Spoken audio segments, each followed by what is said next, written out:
I remember the days before grief knew my name, when sunlight fell across the sugarcane like whispered prayers, soft and golden. The house, small and humble, rested against the distant bend of the river, its wooden boards swollen with humidity, sighing under the weight of rain. My husband's hands were steady then, though calloused, and our laughter, though rare, echoed between the stalks, as if the fields themselves had learned to listen. There was a calmness I now cannot summon, a fragile peace that preceded the slow unraveling of everything I held dear.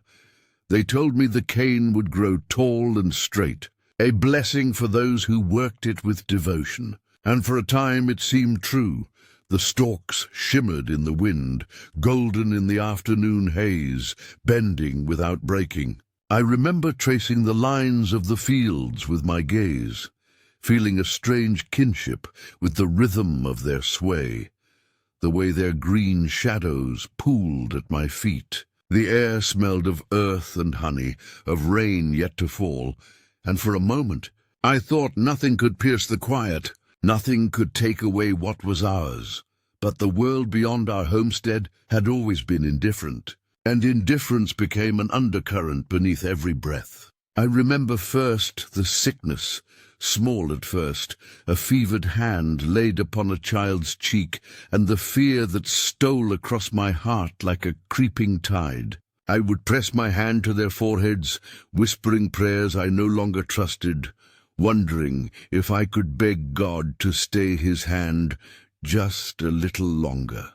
The children slept fitfully. I did not before I go further. If you wish to hear more of these forgotten confessions, stay with me, subscribe, and listen to the rest. A small plea, I know, but one I offer as gently as one might offer water to a parched soul. For each memory is a thirst unquenched, and the telling itself is both a balm and a blade. My eldest, a girl with hair dark as the river at night, would laugh when the wind rustled the cane, chasing the sunlight in fleeting arcs across the soil. My youngest, a boy no older than 2, had hands that reached for everything, grasping at air as though it might carry him to another, better place. I remember the softness of their skin, the weight of their bodies in my arms, and I ache still for those moments I took for granted. And yet, even then, a shadow lingered at the edges of my vision, a whispering of decay, a subtle warning that the world's sweetness is always edged with bitter. I recall the Sundays when we walked to the small parish down the winding dirt road, the children's tiny feet pressing patterns into dust, and I would clutch their hands tightly, praying silently for protection. The pastor's sermons spoke of heaven and grace, of mercy and forgiveness, but I felt a hollow echo in my chest, a skepticism too fragile to name. Perhaps it was already beginning, the erosion of faith, a slow crumbling that would later leave me bereft, clinging to shadows of hope that could not endure. Even in those first years, there were hints of unease. The nights smelled of wet earth and mildew, the cane whispering secrets I did not yet understand.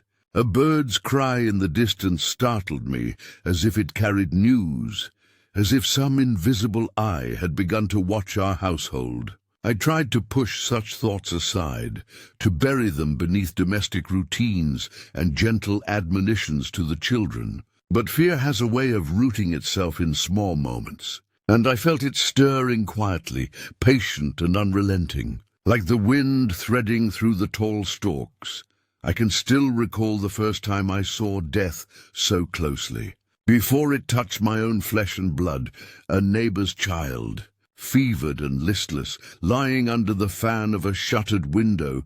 The smell of illness clung to the room, sharp and metallic, and I felt something awaken within me, something that would grow, dark and inexorable, as though grief itself were breeding inside my chest. I touched the child's small hand, feeling its warmth ebbing away, and the shadow of inevitability fell upon me, unbidden and absolute. It was then that the cane, so vibrant under sunlight, began to feel like a witness. Its leaves whispered in the afternoon wind, a soft hissing that I did not yet understand as accusation. I would walk among the stalks, arms full of laundry or seedlings, hearing in the quiet the echo of some unspoken truth, a moral weight I was not yet ready to name.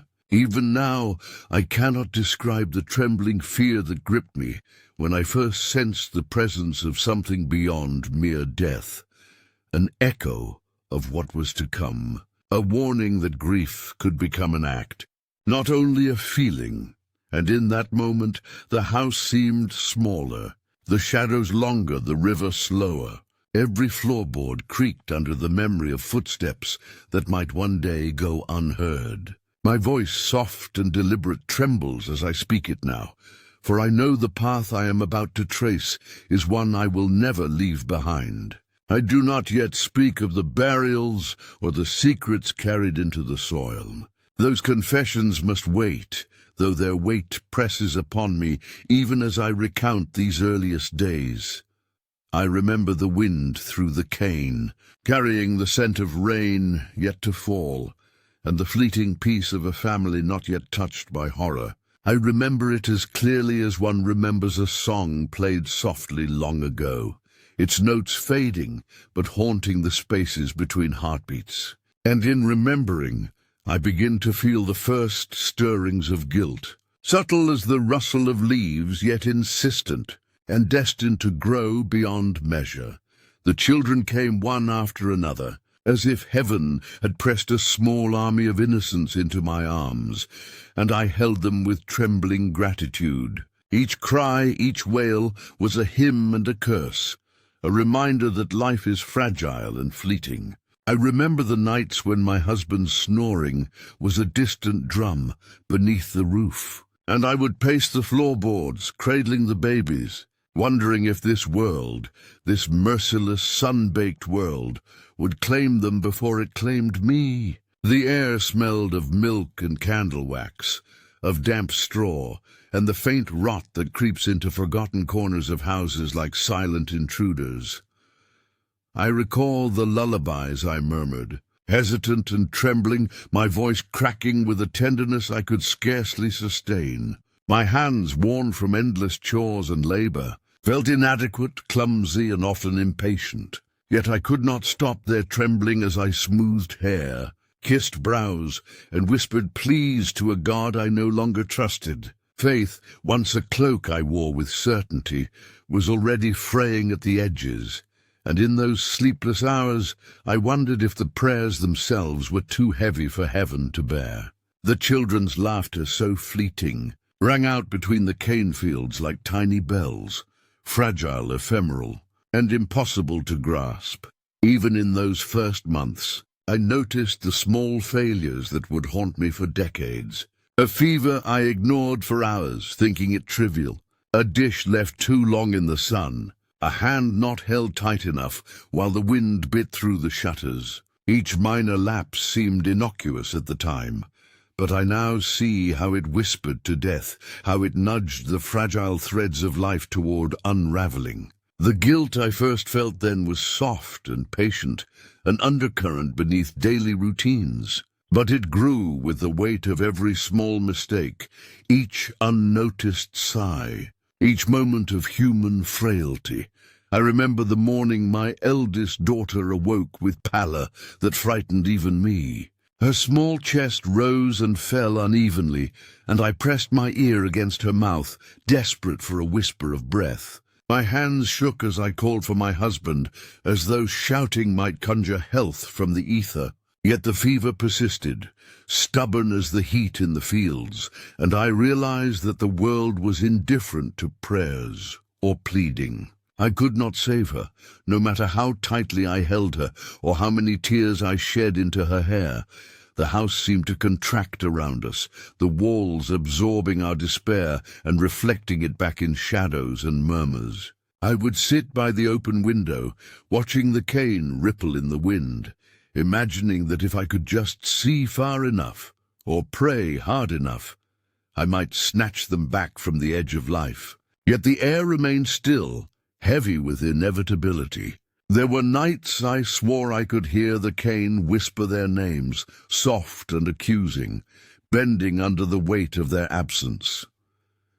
The youngest came down with fever shortly after. I held him, shivering with sweat and sorrow, whispering pleas into his ear. I felt a peculiar separation, a sense that my body and soul were no longer sufficient to contain the magnitude of responsibility laid upon me. My mind recoiled from the sight of their suffering, even as I bent closer to tend to them, my faith hollowing with every gasp, every whimper. The sickness revealed a quiet, merciless truth, that life is as easily taken as it is given, and that innocence offers no shield. There were days when I walked among the sugarcane to escape the suffocating closeness of the house. The green stalks brushed against my skirt and fingers, a sensory world that was both comforting and accusatory.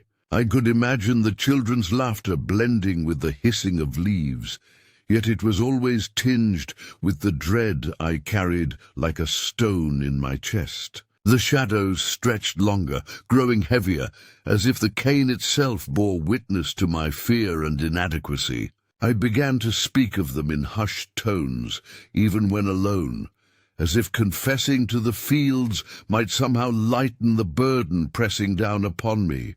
Night came early in those months, dark and unyielding, carrying with it the scent of wet earth and decay. I remember cradling the children under lantern light, their small bodies fevered and fragile, and feeling a creeping, paralyzing helplessness. Faith offered no guidance, no comfort, only a hollow echo in the space where conviction had once lived. My prayers were whispered out of habit, their syllables hollow, my lips moving with a devotion I no longer possessed. And yet I could not stop praying, because the silence of inaction was a terror I could not endure.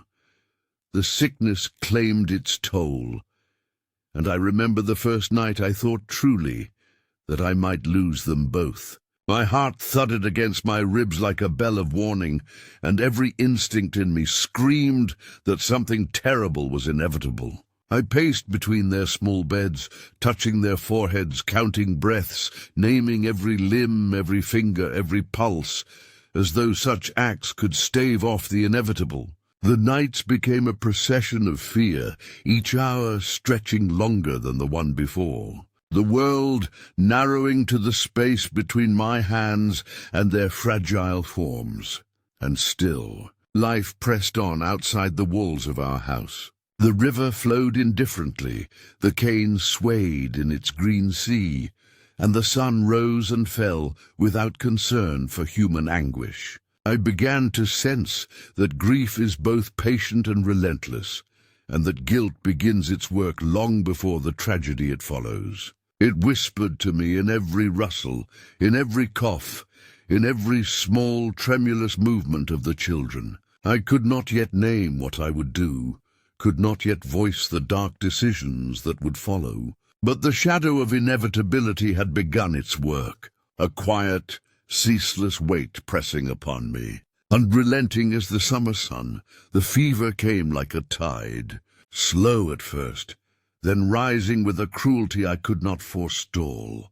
My eldest daughter lay pale upon the bed, her small chest heaving, eyes glazed with confusion and pain. I remember pressing my hands to her sides, feeling the heat burn into my palms and praying, not to God, for I had long ceased to trust him, but to some hidden mercy, some fragile promise that the world might yet relent.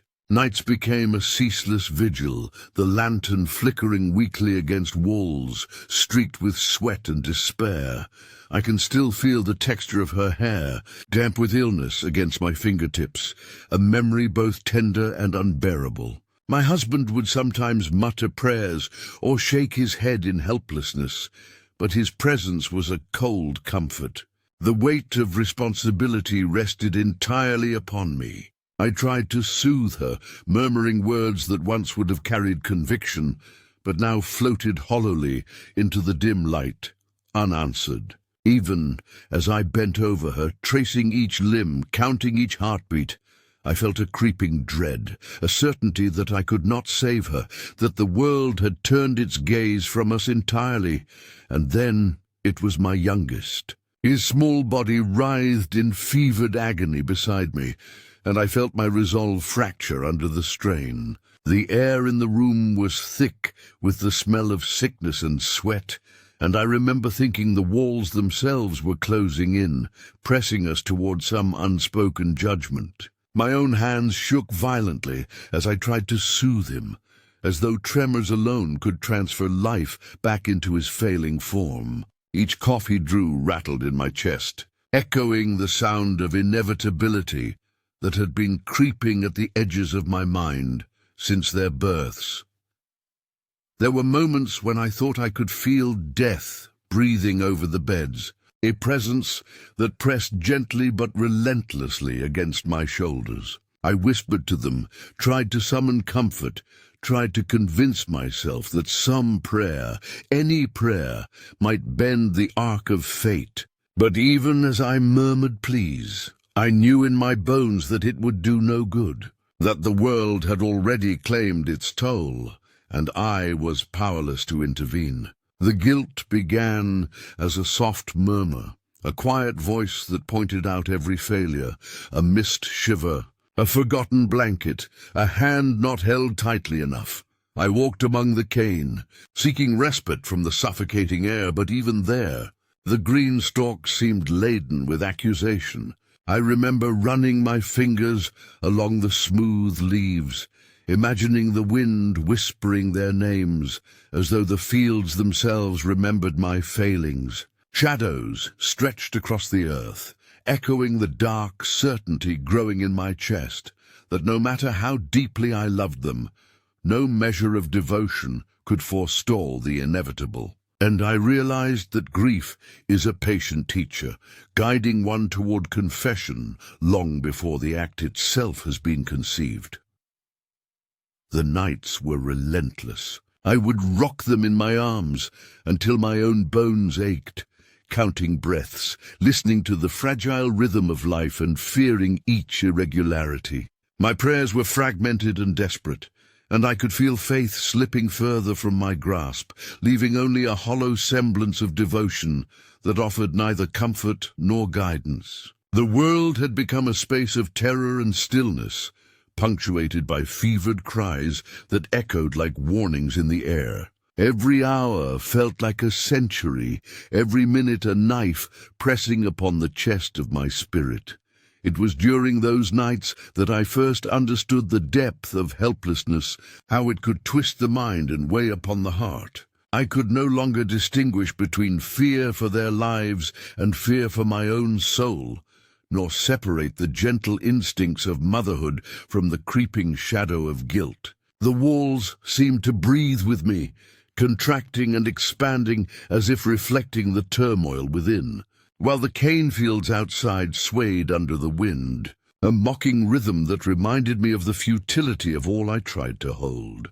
And then, the final night before the first child slipped from this world, the fever surged with a cruelty that made my hands tremble uncontrollably. I remember clutching her small body, murmuring in vain, feeling the life ebb like water through my fingers. The ache of helplessness became physical, pressing into my chest, my head, my limbs, and I felt my own body begin to fail beneath the weight of sorrow. Each heartbeat echoed like a bell tolling the end of hope. And I realized that guilt is not an abstract thing. It is a companion that walks beside grief. Relentless, patient, and inescapable. I do not recall how I survived that night, or how I held my husband's gaze without dissolving into sobs. The memory is hazy, fractured by fear and fever and the relentless passage of time. I only remember the emptiness that followed, the unbearable quiet that settled in the house, and the first, small stirrings of a thought I dared not name, that perhaps in the days to come I would have to act in ways the heart could not comprehend.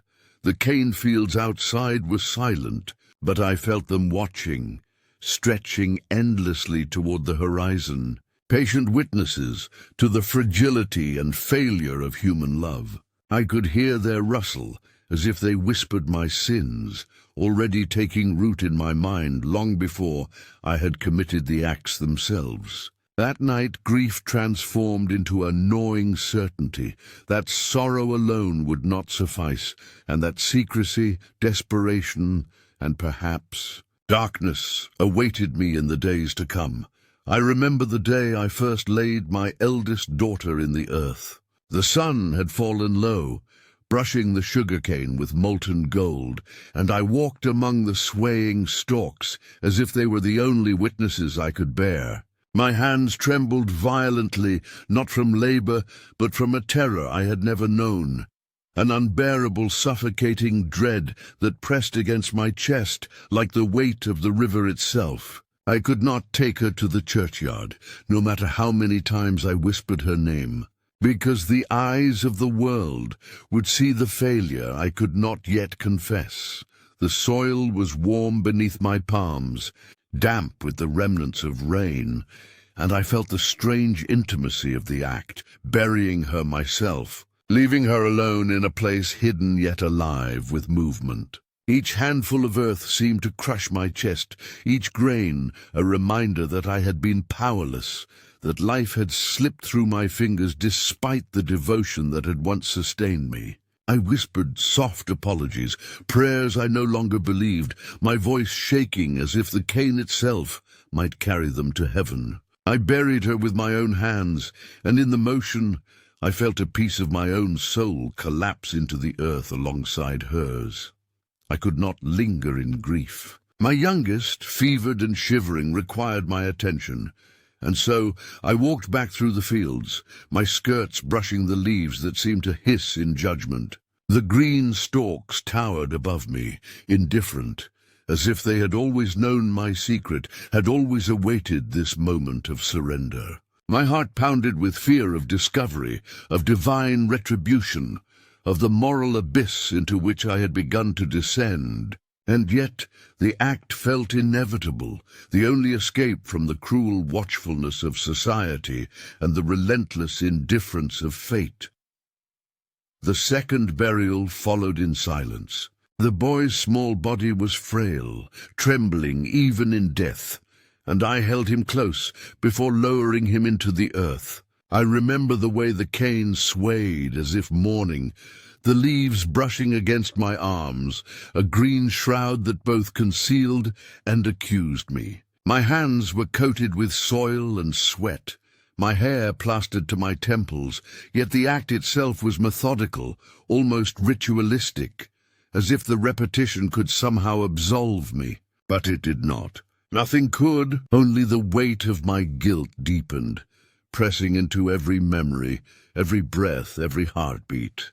I thought of my husband, of the questions he might ask, of the anger or sorrow that would follow if he knew. I dared not speak. I could not admit the act even to him, because the confession itself would tear what remained of our lives apart. And so I carried the secret alone, each footstep back to the house a reminder that I was trapped, prisoner to my own desperation. Even as I tended the surviving tasks of the household, preparing meals, washing linen, attending to the fields, my mind was elsewhere. Trapped among the graves I had dug with trembling hands, the nights became a procession of silence and shadow. I would lie awake, listening to the wind threading through the cane, imagining that the stalks whispered their names, accusing me, reminding me of the finality of my deeds. Sleep came in fitful bursts, dreams of pale faces and empty cradles haunting the spaces between consciousness and waking. And still I whispered prayers I no longer believed, as though speaking them aloud might undo what had been done, or at least temper the unbearable weight pressing down upon me. Isolation deepened with each passing day. Neighbors grew suspicious of my withdrawn demeanor, my faltering steps, the hollow glint in my eyes. I heard their whispers in the marketplace, fleeting glances that hinted at judgment, and I realized that society was never cruel enough to uncover some sins. It merely observed the shadow they cast. The cane fields became both sanctuary and prison, their vastness sheltering my secret while simultaneously magnifying my dread. Yet as I dug in the soil, as I pressed the earth into place over tiny bodies that had once been the center of my universe, I felt a strange, perverse sense of control. In a world that had offered no mercy, no reprieve from fever, from death, I had acted. And yet the act itself was not triumph, but descent, a moral spiral that swallowed every trace of innocence and replaced it with the heavy, suffocating weight of guilt. I would wander among the stalks in the evenings, brushing my fingers against the leaves, imagining the children laughing among them, imagining a world where they might have grown to dance in the golden light of late afternoon. But the image was fleeting, and always the soil beneath my feet reminded me of the permanence of my choice. Each breath I drew in the fields carried the bitter tang of earth and sweat, a mixture that seemed to echo the sorrow lodged in my chest. I knew even then that the cane had become a grave not only for my children, but for a part of my own soul. Faith, once a quiet companion, eroded entirely in the aftermath. I whispered to God in desperation, asking forgiveness, seeking solace, but my prayers fell upon a silence so deep it seemed to throb against my ears. I could feel the moral decay settling in my bones, the slow rot that comes from a secret too heavy to carry lightly. And yet I could not speak it, could not unbury it, could not undo it. The fields would hold the truth, and the truth would hold me, for years, stretching into decades, a shadow that would not lift. I remember standing there, at the edge of the cane, as the sun set behind the distant river.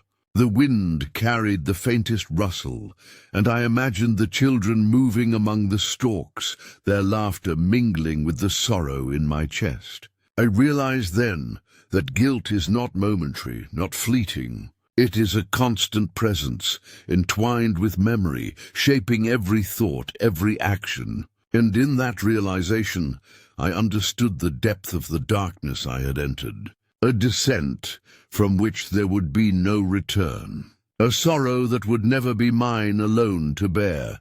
The weeks after the burials were a haze of fear and shadow. Every knock at the door, every whispered conversation outside the window felt like an accusation, as though the world itself had sensed my transgression. The villagers' glances were sharp, fleeting, but they carried weight, a suspicion that I could neither deny nor explain. I felt eyes upon me at every turn, even when I was alone, even when the cane fields stretched like a green ocean between me and any other human being. Isolation settled upon me like a second skin. My husband, silent and wary, sometimes avoided my gaze, as if he suspected the unspoken yet could not name it. Friends, neighbors, acquaintances all became specters of judgment, even in their absence. I walked through the marketplace with a hollow step, my mind entangled in the rhythm of the cane outside, imagining that every sway, every rustle, carried my sins in its whisper. Guilt had become a living companion, breathing down my neck, weighing my chest, coiling around my thoughts. I began to see the shadows of the cane fields in everything, even indoors. The sunlight filtering through shuttered windows carved patterns on the floor, like lines of accusation, and every object seemed to mock me silently. Even the children's toys, though abandoned, bore witness to a loss too great to name. The world had become a labyrinth of dread, and I moved through it, as though treading on the fragile edge of a precipice, aware that at any moment all would collapse. My own reflection became a stranger. I would stare into the glass of the kitchen window or the tarnished mirror in the hallway, seeing a woman hollowed by grief, her eyes rimmed with fever and sleeplessness, her hands permanently stained with soil that was no longer merely dirt, but memory and guilt fused together. I remembered my hands holding my children, lowering them into the earth, and I could not erase the sensation of their warmth leaving me, of life slipping through my fingers. The reflection did not flinch, did not apologize, did not cry. It only held the gaze of a woman who had known what she had done and could not escape it. I became acutely aware of how quickly the world forgets and how relentlessly it observes in silence. The neighbors whispered behind curtains, their voices soft but laden with accusation, and I felt the weight of every judgment in every step I took. Each gesture, every word, every omission felt loaded with meaning, and I lived perpetually on the edge of exposure. The cane fields outside remained both sanctuary and cage, their vastness hiding my secret while echoing it back in a rhythm I could not quiet. Faith, once a refuge, now mocked me silently. I whispered prayers at night, the words clinging to my lips like dust, hollow and fragile. No answers came, no mercy, no reprieve. Only the oppressive certainty that my soul had been compromised, and that the sin I carried would follow me like a shadow through every corner of my life. Even in daylight, when the sun touched the leaves with gold, I felt a chill, as if the truth of my actions had seeped into the very air around me. I began to avoid people altogether, stepping lightly through the house and yard, listening for the faintest hint of notice or suspicion. I would pace the cane fields at dusk, tracing the rows with my fingers, feeling the leaves brush against me like the gentle touch of memory, yet always sensing a silent reproach. Every gust of wind, every sigh from the stalks, reminded me that my secret had life, that it moved and breathed and would not be stilled. The moral rot that had begun with the fever now consumed my spirit, a relentless erosion that left me empty, yet brimming with dread. Sometimes I imagined the villagers discovering the truth, imagined the shock and horror on their faces, and I trembled not at punishment, but at the uncontainable exposure of my guilt. I wondered if I would be able to endure the sight of my own disgrace, if I could bear their silent condemnation as my children's absence pressed upon me from the soil. Each imagined glance, each hypothetical whisper, felt as sharp and real as any fever or ache, and I realized that isolation is both a curse and a protector, shielding the guilty from exposure while simultaneously magnifying their inner torment. The house itself seemed to sigh beneath the weight of my secret, its wooden boards creaking with the memory of my steps, the floors warping with the heat of my guilt. I would sit at the kitchen table, dust motes dancing in the sunlight, and feel a suffocating pressure on my chest, the world pressing inward, silent yet accusatory. Every task became an act of endurance, sweeping the floors, washing linen, tending the small garden, all performed under the shadow of dread, each movement haunted by what lay hidden in the cane fields, and always the cane swayed, green and endless, a living witness to my descent. I could hear it in the wind, could see it in the patterns of light and shadow, could feel its accusation in the soil beneath my feet. Isolation had become a tangible companion, wrapping me in its suffocating embrace, leaving me with nothing but the echo of my sins and the relentless rhythm of guilt that would not let me rest. I knew then, with a certainty that chilled every bone, that the world outside my fields might never understand, might never know, but that within me the weight of judgment was absolute and inescapable. The years slipped by like water through a sieve, carrying the remains of my children with them, yet leaving their absence to fester in every corner of the house and in every fold of my mind. The cane fields grew taller, the stalks reaching skyward with a silent persistence that mocked the emptiness I carried.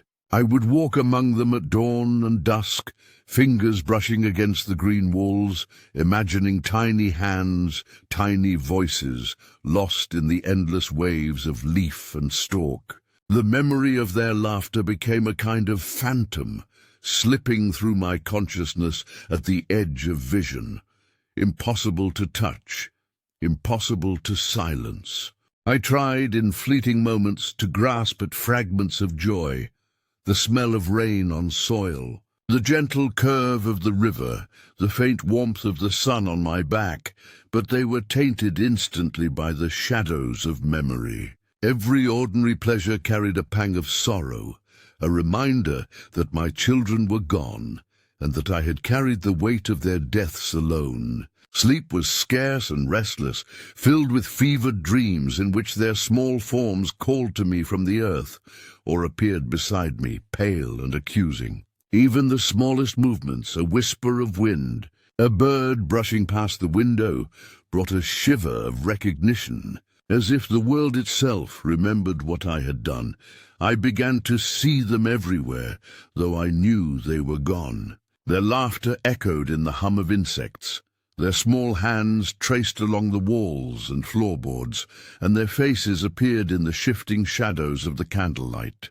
Sometimes I would catch myself reaching for them in the night, only to clutch the cold sheets and feel the emptiness of absence pressing against my chest. The line between memory and hallucination blurred, leaving me unsure whether I was remembering, imagining, or being haunted by some persistence of spirit that refused to rest.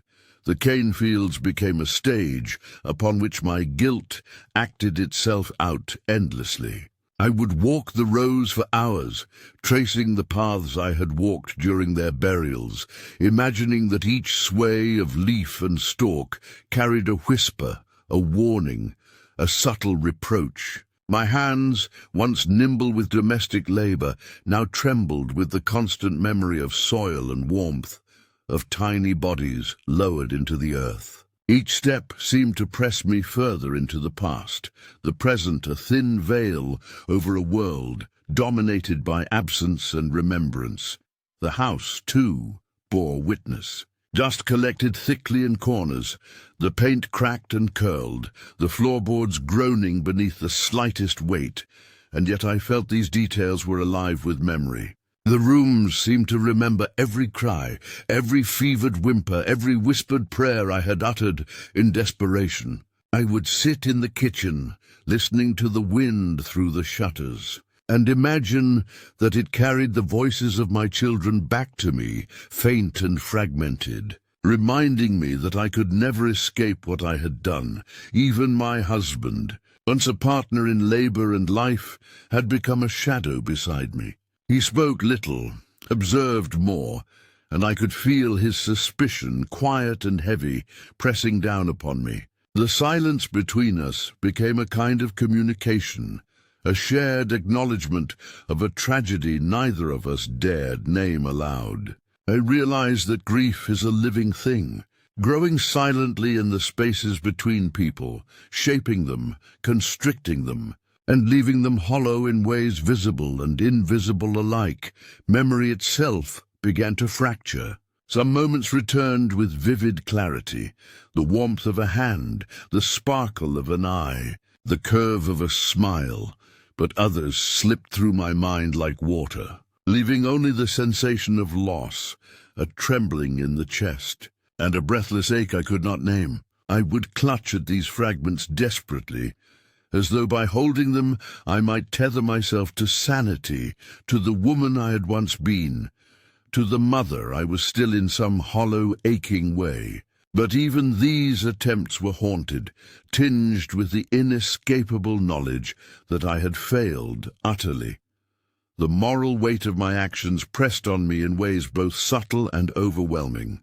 I would imagine that the cane swayed in rhythm with my conscience, that the wind, threading through the stalks, carried judgment as surely as it carried the scent of rain. Every day, every hour, was punctuated by the quiet, persistent whisper of what I had done, a burden that seemed to grow heavier even as my strength waned. Guilt had become a companion, patient and unyielding, following me in every shadow, in every creaking floorboard, in every sigh of the house.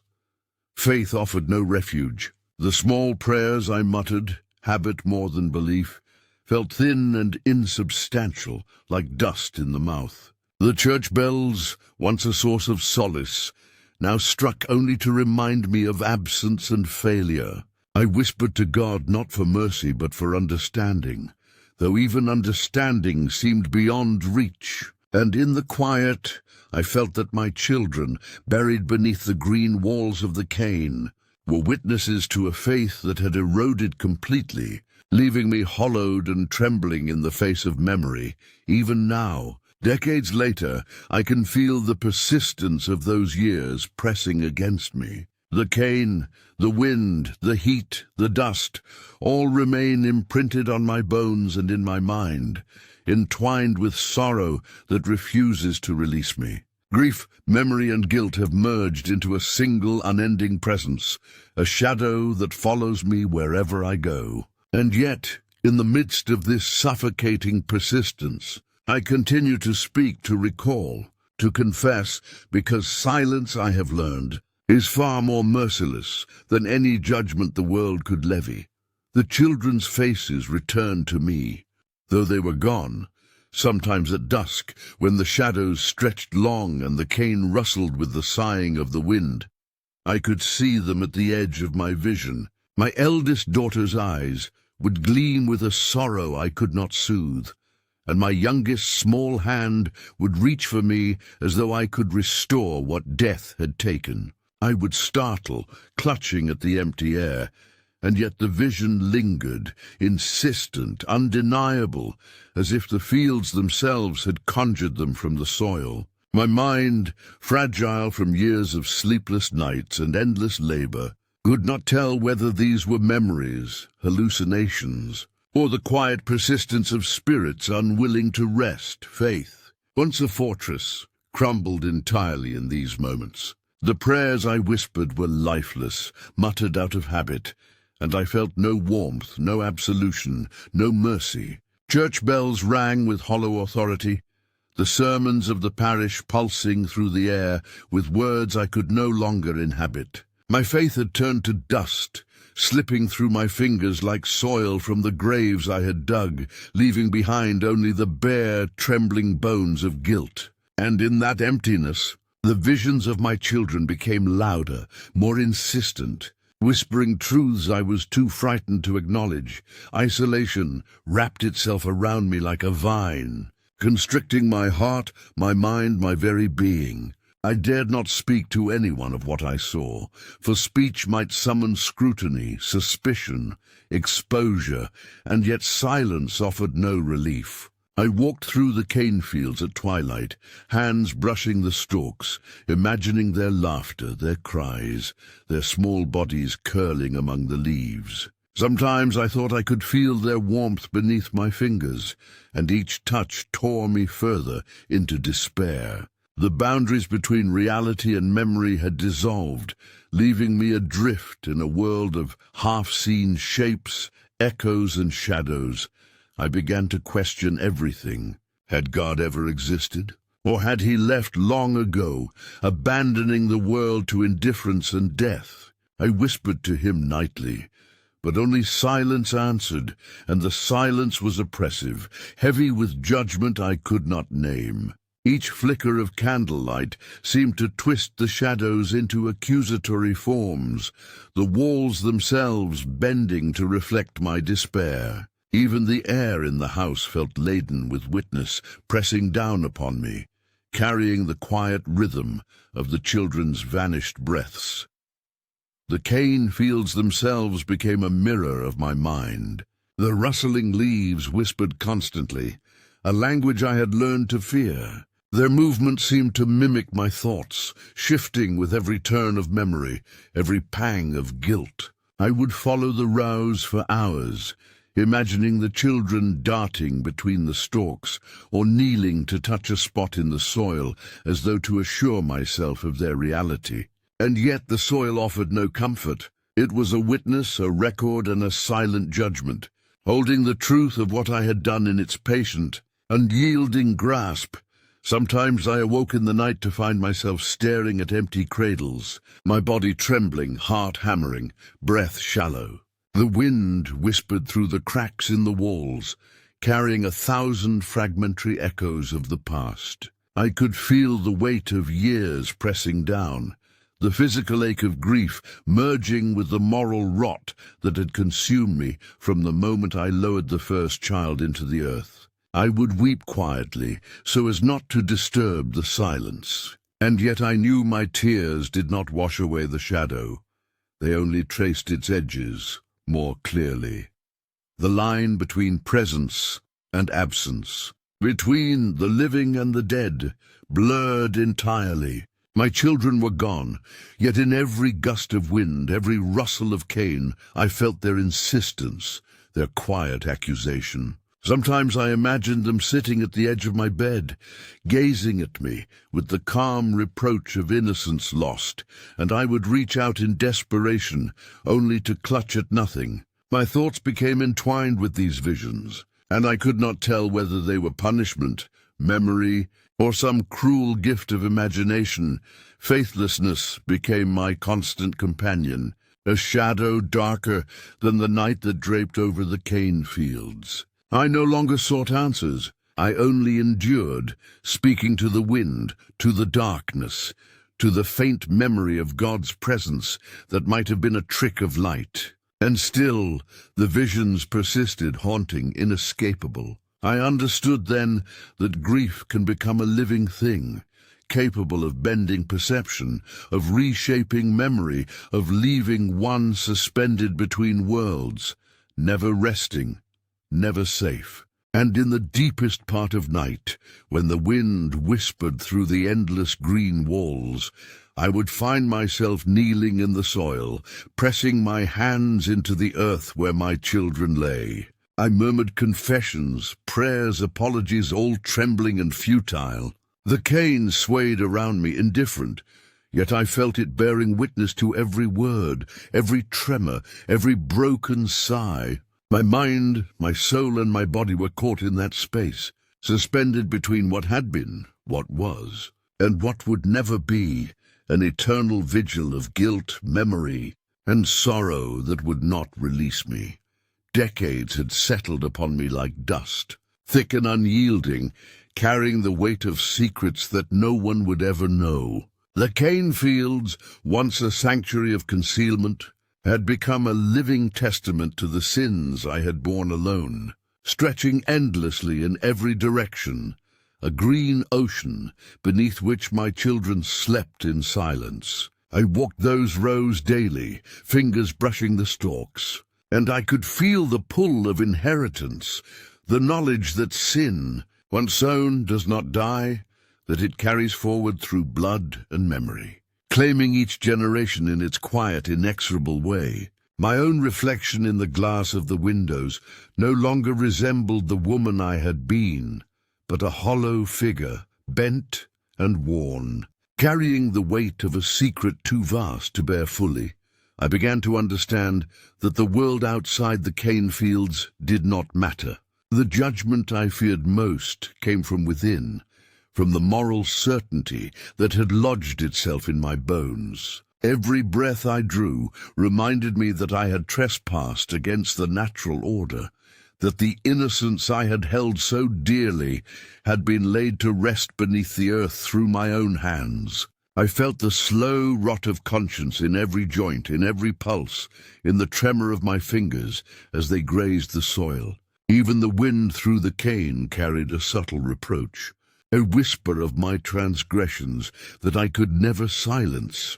Sometimes I would imagine the children walking among the stalks, taller than I remembered them, their faces impossibly patient, gazing upon me with the quiet reproach that only innocence could deliver. I would kneel in the earth, pressing my palms into the soil, and murmur the same apologies I had whispered decades before, as though repetition could redeem a soul long corroded. But the cane was indifferent, the fields unyielding, and the silence of my acts persisted, recording every tremor, every hesitation, every flaw. Sin, I realized, is not only an act, it is a companion, patient and ceaseless, that walks beside you in every shadow, every sigh, every thought. The house had changed little. Its walls creaked under the years, the paint curled and flaked, the floors groaned under the weight of memory. Yet even in decay, the house was alive with the echoes of past sorrow. I would pass through the hallways and imagine the small feet of my children running, calling, laughing, only to collide with the unbearable reality of absence. Dust motes floated in the air like tiny witnesses, settling in every crevice, collecting testimony of what had been done. And in the quiet corners, I felt the persistence of my moral collapse, growing, patient and unrelenting. Isolation had become more than circumstance. It was my condition, my punishment, my constant companion. I no longer sought company or counsel, for the voices of the living were hollow, unable to comprehend the gravity of the silence I carried.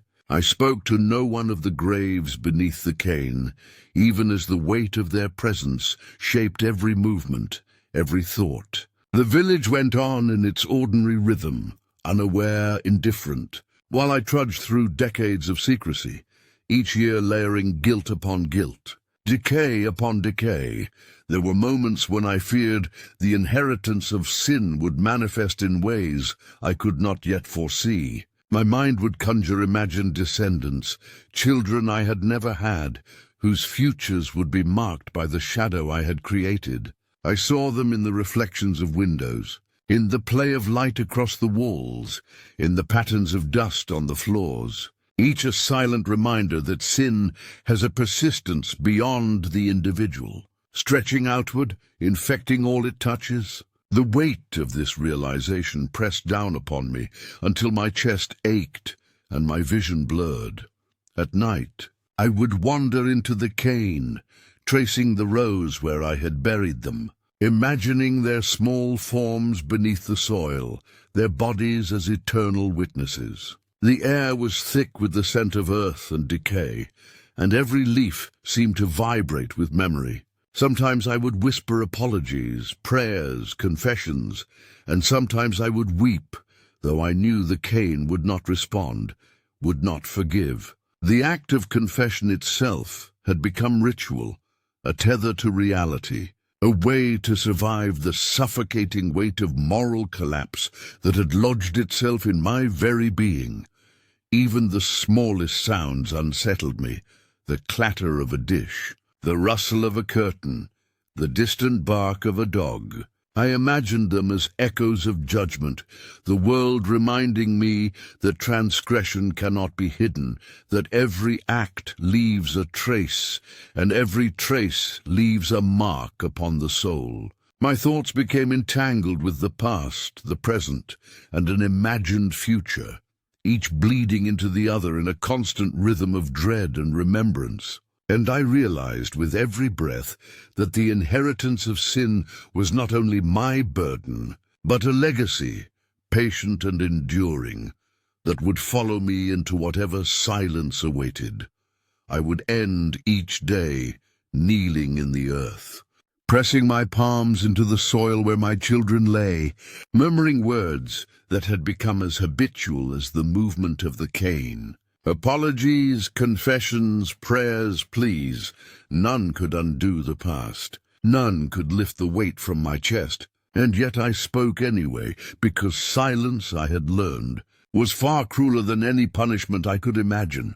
The sun would fall, the cane would sway, and I would rise, hollow and trembling, carrying the unbroken, ceaseless burden of guilt into another night, another memory. Another inexorable moment of quiet despair. The years pressed down with a weight that no prayer could lift, and I began to feel the slow, inevitable approach of my own mortality. My body, bent and trembling, mirrored the decay that had claimed my spirit long before the bones would follow. The cane fields, once a place of concealment and quiet horror, had become a vast, living testament to my failure, swaying endlessly beneath the indifferent sun and moon. I would wander among the stalks for hours, tracing the invisible graves, touching the soil as if to find remnants of their warmth. And every touch brought a wave of despair too deep to name. Visions of my children became nearly constant, no longer confined to the edges of perception, but pressing into the very center of thought. I would see them at the edge of the field, beckoning with tiny hands, their faces serene yet accusatory, demanding acknowledgement I could not bear to give. Their voices, imagined or not, whispered in my mind, recalling every fevered night, every tremor of helplessness, every moment I had failed them. And I realized that the past, once distant, had become a companion as persistent as guilt itself, impossible to evade, impossible to silence. Sleep offered no reprieve. I would lie awake for hours, listening to the wind through the cane, counting each breath as though it could stave off what I knew was coming. My mind wandered through memory and hallucination alike, a continuous looping of sorrow and judgment. Sometimes I imagined the village discovering my secret after my death, seeing the green fields and imagining what lay beneath. The thought brought no relief, only the expansion of dread. The knowledge that secrecy had not lifted the burden, but had allowed it to grow, patient, unbroken, eternal. I could no longer distinguish between grief and guilt, between memory and punishment. They had merged into one relentless presence, shadowing every movement, every word, every breath. The world itself seemed to close in, the house groaning under the weight of years, the floorboards creaking as if echoing the rhythm of my sorrow. Even the sunlight was sharp with accusation, striking across the walls in patterns that seemed almost intentional, a language of judgment written in light. I began to understand the final truth, that the act of confession is not a release, but a confrontation with inevitability. The years of silence, the decades of careful concealment, the endless solitude, they had not spared me, had not softened the weight. They had only carried me closer to the moment when all things must be faced. And in that quiet recognition, the edges of fear sharpened. The cane fields became more than witness. They became jury and executioner, the slow, deliberate reckoning of a life steeped in secrecy and sorrow. I imagined speaking aloud, telling the truth to the world, yet the words would not come. The throat constricted, the tongue faltered, and only the echo of thought remained, carried through the empty spaces of memory and wind. Even now, I can feel the weight of the soil under my nails, the imprint of my hands pressing down, and I understand that the act itself, what I had done beneath the endless green, cannot be undone and will not be forgotten. The children's absence is a presence that stretches through time, a shadow that will follow me to my final breath. Even as my body weakened, my mind remained vigilant, haunted by every detail of those days. I could feel the passage of seasons in the cane, the rhythm of growth and decay mirroring the slow corrosion of my conscience. Rain, sun, wind, all carried echoes of my actions, resonances of absence, a constant reminder that the past never dies. And in the quiet moments, when the world seemed still, I would whisper their names aloud, not for comfort, not for forgiveness, but because silence was too merciless to endure. I understood at last that my death would not free me from the weight I carried. The memory, the guilt, the invisible testimony of the earth beneath the cane, these would follow, as persistent as breath, as inescapable as the wind. I would lie beneath blankets, frail and trembling, and hear in the shifting shadows the echo of my children's presence. And I knew that this would not end until the final moment, when my own breath failed, and I could slip quietly into the same silence that had haunted me for decades. And so I began the final preparation of my mind and body. I tended the house, the garden, the small remnants of daily life, knowing that every action was both penance and endurance. Each step among the cane, each turn of soil with calloused fingers, each whispered apology into the wind became ritual, a quiet acknowledgement of the inescapable truth that I had sinned, that I had lost, that I would carry this weight to the end. And in this ritual I found no relief, only the steady, inevitable acceptance of what was, and what always would be, as the shadow of my children and the burden of my guilt stretched out endlessly before me. The end came quietly, as all endings do, though I had spent a lifetime anticipating it with dread.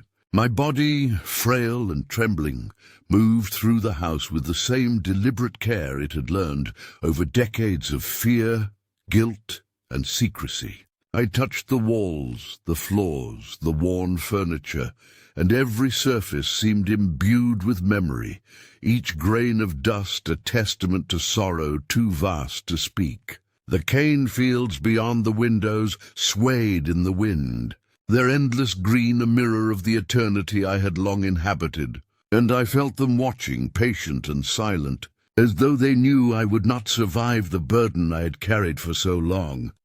Visions of my children filled the room. My eldest daughter stood just beyond the doorframe, pale and still, her gaze unwavering, her lips parted, as though to speak the truth I had refused to hear. My youngest crouched by the fireplace, small hands clutching the edge of the hearth, eyes brimming with silent reproach. I reached for them and felt nothing but air, the cold emptiness of absence pressing against my chest. Their faces, bright and accusing, held the weight of every sleepless night, every fevered hour, every trembling hand that had lowered them into the soil. And I understood at last that memory itself could not be undone, that the past is as permanent as the earth beneath our feet. I whispered their names, my voice frail, carried barely beyond the cracked lips, yet each syllable trembled with the gravity of decades. My apologies, my confessions, my prayers, uttered in a lifetime of solitude, poured from me in a soft, unending current, and I realized that they were never for anyone else. They were for me, for the fragile thread of soul that still clung to my body, for the last vestige of a mother who had loved and failed beyond measure. The wind through the cane seemed to carry them away, to fold them into the green. But I knew that silence was the only witness that could hold the truth in full, and it had done so faithfully all these years. I felt the weight of time pressing upon me, each heartbeat a reminder that the end was near. My breath came in shallow, trembling gusts, and I felt every second as a small eternity. The house, the cane, the wind, the dust, the faint scent of earth, they were all alive with the memory of my acts. Patient, relentless, unyielding. I understood then that the burden I had carried would not leave with me, that memory is persistent, and that the witness of guilt is a companion even unto the final exhale. Faith had departed completely, leaving only a hollow echo of devotion I could no longer inhabit. I whispered prayers out of habit, words that once carried warmth, now only sound, but even in this hollow practice there was a kind of surrender. I no longer sought forgiveness, no longer hoped for redemption. I only wished to speak, to be heard, to leave some trace of acknowledgement before the end claimed me entirely. And the cane swayed beyond the windows, carrying my confession in its silence. The ultimate witness to all that I had done and all that I had lost. I tried to rise from my chair one last time, hands trembling against the table, but my strength failed. I sank back, closing my eyes against the light, against the faces, against the endless witness of the green walls. I could feel the years of sorrow pressing down upon me, the moral weight of acts that could not be erased, the echo of grief so deep that it had become indistinguishable from my own breath. And in that moment, the world narrowed to a single awareness. I had loved, I had failed, and I had carried every fragment of consequence to this hour. Alone, I heard or imagined the faintest rustle of cane, the whisper of wind threading through the endless fields. It was both comfort and judgment, a subtle acknowledgement that the truth would outlive me, that memory itself is eternal. I tried to speak one final word, but it dissolved in my throat, a trembling breath that became indistinguishable from the sighing of the house and the whispering of the green beyond. All that remained was the presence of absence, the weight of decades of guilt, the finality of silence that would carry me home. And then the body, frail and broken, released the soul it had carried for so long. The heart slowed, the breath faltered, and I slipped into a quiet, unbroken stillness. The cane fields continued their slow, endless sway, indifferent yet vigilant, carrying the witness of my life, my grief, my confessions, and the irreversible truth of what had been done. There was no redemption, no reprieve, only the eternal green, the whispering wind, the soil beneath, and the final inexorable silence. The house and the fields remained, as they always had, holding memory, sorrow, and guilt with patient persistence. The children buried beneath the stalks were never forgotten, and neither was I, their mother, who had walked through decades of shadow, who had whispered confessions into the wind, who had loved and failed and carried it all to the end. And in that silence, I finally understood the permanence of memory, the unyielding truth of deeds done, and the quiet inevitability of a life measured by the weight of absence.